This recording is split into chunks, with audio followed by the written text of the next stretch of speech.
Well, we're at North Sales once again for the annual pre-Hobart checkup with Cocko, Michael Coxon, who is the CEO. And Michael's got all the goss, and he's going to give us all, he's not going to tell us any fibs, he's going to give us all the good news. Come on, Cocko, what's been happening? I noticed that the place is just chock-a-block. Yeah, it's been a very, very busy lead up to this year's Hobart. The boys have been working basically 6 days a week for 12-hour days for the last 2 months, so it's keeping us on our toes. Everyone's looking forward to the Christmas break. When Hobart start comes around, we all sort of relax. So it's actually it's us relaxing going in the start of the race. Mate, I noticed behind you that's a very familiar sail. Is that something to do with Wild Oats? Yeah, that's Wild Oats' A5, which is its fractional downwind spinnaker. And we're just reconfiguring it to their new rig and prod setup. Basically, as you'd be aware, last year they made some major modifications to the boat, and we just decided to update this spinnaker to be in line with the modifications. So it's being made about 100 square metres bigger, about 150 square metres bigger than what it was previously. So it's a major open heart surgery, that one. What did they do to the boat? Explain that to us, please. Well, I think most people would have seen the footage where they actually cut the bow off the boat last year for last year's Hobart race, and effectively lengthened the bow, more in the lines of what you'd see on Comanche, where the J, or the distance in front of the mast for the jib fore triangle is a lot larger, so you can get larger headsails on, and also that's moved the mainsail further aft on the boat. So it's allowing them to get more sail area on. Let's get a lot more downwind sail area also on the boat. And I was out sailing with Oats on Monday, and went through all the paces of all the rigs and so on, and setting the rig up, and I was really impressed at not only their level of crew skills for first time out since Hamilton Island, but how the boat was actually performing. I had a little bit to do with them in Hamilton Island. They just basically, it was the first shakeout since the very rushed lead up to the Hobart. Boat was not performing to what we would all expect in Hamilton Island, and one of the reasons is that there was also a rig modification made where it went from runners and check stays to deflectors, and that's normally done on swept-back spreader rigs, and this is an inline spreader rig, so it was a little bit of fine-tuning needed to be done, but Southern Spars have been working with both Ian Murray and ourselves and our designers to get the pre-bend correct in the rig, and the rig set up right, and we've got a new luff curve on the mainsail, which suits the new mast setup. So it's all looking very nice now. So the new girl really is, or the old girl rather, is really new, isn't she? Yeah, it's amazing over the years. Obviously, it started off with the two maxis, the Alfa Romeo and Wild Oats back in 2005. Where we went head to head then, and we had a great rivalry, and since Alpha then has been sold to Europe and not really on the maxi circuit anymore, Oats have done a great job in keeping the boat up to date. You know, it's a 10 or 11 year old boat now, and they keep doing really good modifications and just keeping it on the pace the whole time. So what about your after the Solus yesterday? I was very impressed with the way that the boys on Loyal went. Yeah, that's great. I've been on Loyal for the last 6 years, and with Anthony, and he decided not to do the Hobart this year, and so I looked for other opportunities, and I'm now on Maserati, the Volvo 70, which was the old Ericsson, and with Jim Cooney and his family, and so Anthony's decided to go full pro this time around, so he's only having one celebrity on the boat, Aaron Molan, who went last year, and the rest are full pro crew. And all the Comanche crew, isn't it? Yeah, a lot of the Comanche crew, and Albie Pratt from our loft here. Oh, Albie's going. Yeah, Albie's on board. Yeah, we've put some new sails on, and Albie's on board.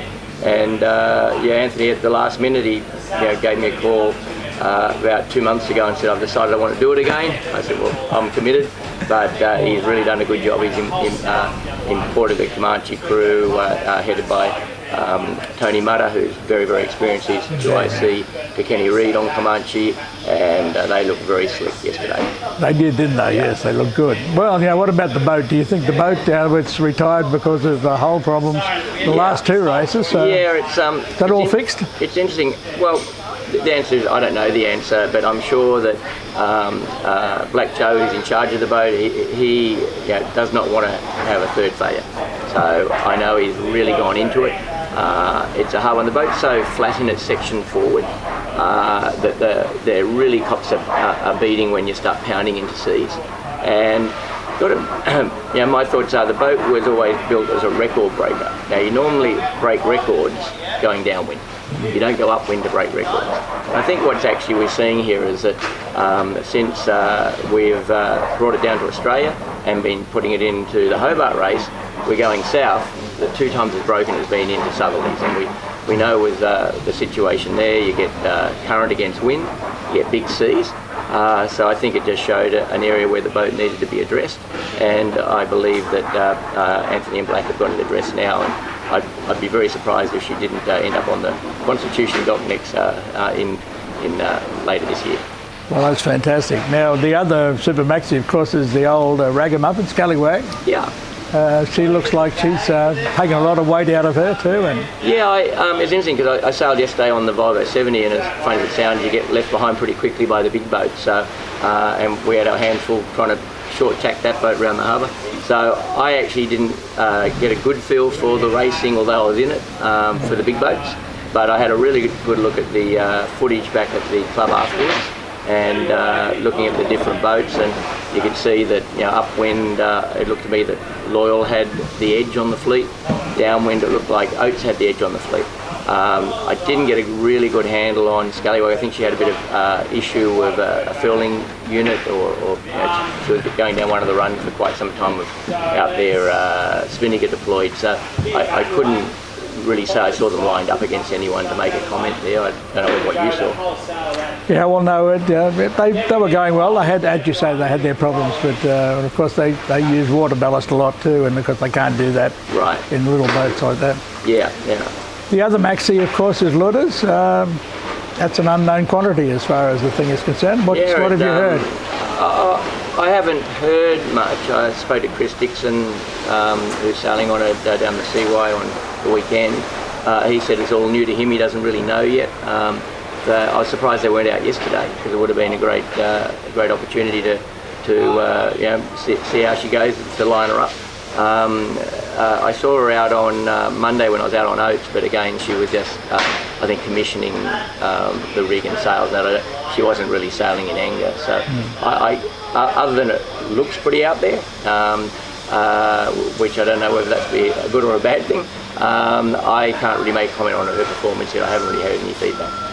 Well, what about you? You're on this huge mother, this Volvo 70. I'm on we're on the Maserati, Jim Cooney's boat, and it's a really fun program.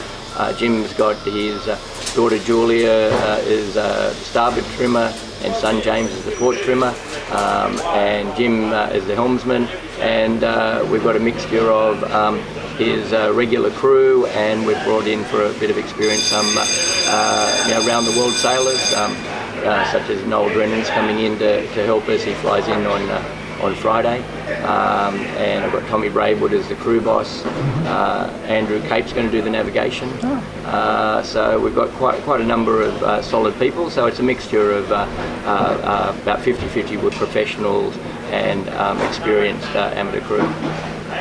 What about the rest of the other boats? Like the Chinese Whisper and those sorts of boats. Is there anything that you see in the fleet? They're always. I think when you're talking IRC, that boat's always been very competitive on IRC, and I think she'll be a boat to watch in the if Hobart suits that size boat. I think that she'll be a boat to watch. It'll be interesting to see whether Matt Allen chooses to take his 60, because I think or his 52. Obviously, if he takes his 60, he'll give Rupert a run for his money. If he goes in the 52s, I think that Matt would be the favourite for the 52 size boat. Well, of course, yeah, the 52 won it last year, didn't it? Yeah. It was that sort of race, wasn't it? Oh, look, I mean, it's pretty amazing how well the 52s perform, I mean, across the board. That size of boat, they're not a small boat, they're not a big boat. They hold their own upwind and they just smoke downhill. So, you know, I think that, you know, a Hobart race is a range of conditions, and being fast through the transitions, which a 52 is, it's a light displacement boat. They can go through the light air well. I think boats that transition well through the wind changes are the ones that end up winning the Hobart, and 52 is really good at that sort of sailing. Well, it's too early to talk about weather patterns and whatever for the Hobart, but have you got any particular boats that you like to...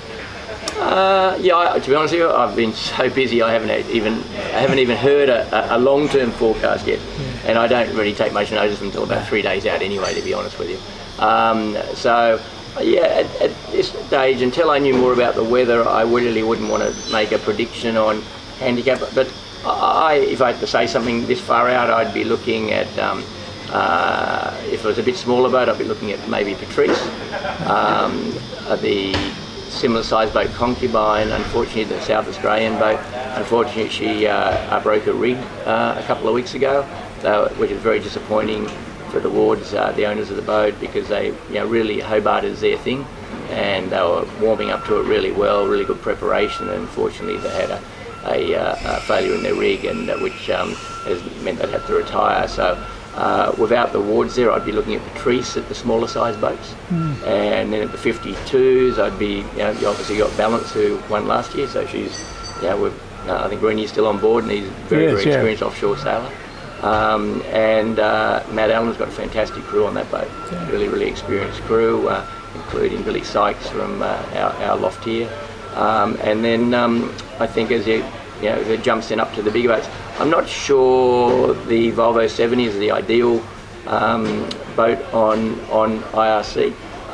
It will be interesting with Blackjack's had a major reconfiguration with I think it's a 2.5 metre taller rig, a lot more size. She looks very impressive. She looked good yesterday. Yeah, I think they had some had a few issues I saw yesterday, which is normal with a new boat going together, or a new rig configuration going together. But I think they left a bit of time on the racetrack. But I have also seen her out training during the last week, and also speaking to Mark Bradford from North Stars Brisbane. He is very happy with how the boats come together, and they're just sorting out a few teething problems with handling and so on, which we saw yesterday. But I think she'll be a really interesting boat. Whether she'll sail to her rating, I'm not sure, but she'll certainly be a lot quicker than she has been in previous years. Then if it comes down to the maxis, well, that's going to be weather dependent. Really weather dependent. But again, I come back to the boats that actually perform through the transitions, because you can lose or gain so much more in light air, relatively speaking, than you do in heavy air. So if you're a little bit off the pace in the heavy air, you might drop back a mile. If you're off the pace in the light air, in an hour, you can drop 10 miles. And the maxis, that actually happens if you can't get your apparent going forward. So that's where the lighter, easily driven displacement boat like Wild Oats comes into its own, because it gets going in the light airs. And if it's doing 6 or 7 knots, where the bigger, wider boats are glued to the water, and they're doing 2 or 3 knots, in an hour and a half, they're out of sight. It's a lot of distance to make up, isn't it? Yeah, so then you've got to be pretty fast in the other condition to actually reel that back in again.